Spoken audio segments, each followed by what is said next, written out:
Now, Pope Francis has been very vocal on social issues and making changes to the Catholic Church. A CNN poll has Pope Francis polling at about 74% among Catholics. And tonight, Dr. Fritz Bauerschmidt, professor of theology at Loyola University, Maryland, talks about this historic visit. You could have dropped a pin in the newsroom when the plane touched down and the Pope got off. What do you think makes Pope Francis so popular?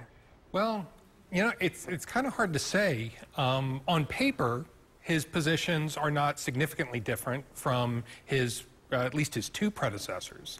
You know, John Paul II, Pope Benedict, they all spoke out against poverty. They were critical of sort of unfettered capitalism.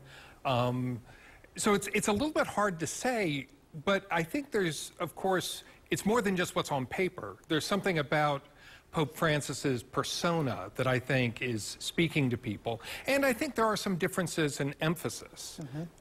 His stance on social issues that some might consider controversial, do you think that's uniting the church? I know it seems to appeal to a lot of younger people. Well, you know, the church is always a work in progress, and I think a pope that appeals to one constituency is going to alienate another constituency, and these things are always constantly shifting around. But, you know, Catholics have an immense amount of affection for the Pope, no matter who the Pope is. And I think we sometimes forget that, you know, John Paul turned out gigantic crowds when he came to visit. Mm-hmm. Benedict turned out pretty respectable crowds as well. But I don't remember quite this much attention in the media as we're getting now with Pope Francis. Well, you think his stance maybe on some of these social issues? I mean, you see he's become very political.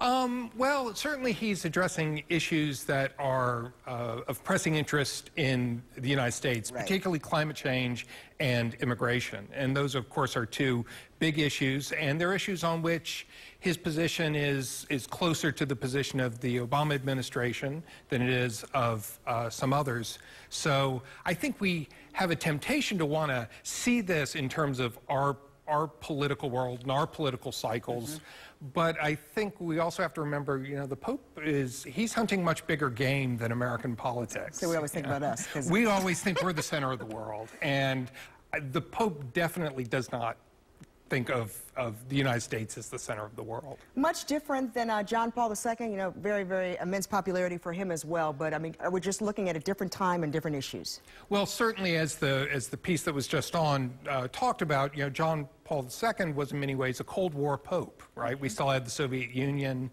John Paul was an Eastern European, so he had his own perspective on those issues and played a really important role, I think, in world politics at the time. Pope Francis is from Latin America. He's a Western Hemisphere Pope. He's a New World Pope. So in some ways, he's got some things in common with us, but he also has that view from what you might call the Southern Hemisphere. It's a kind of a view from the bottom side of the world as we in North America think of it.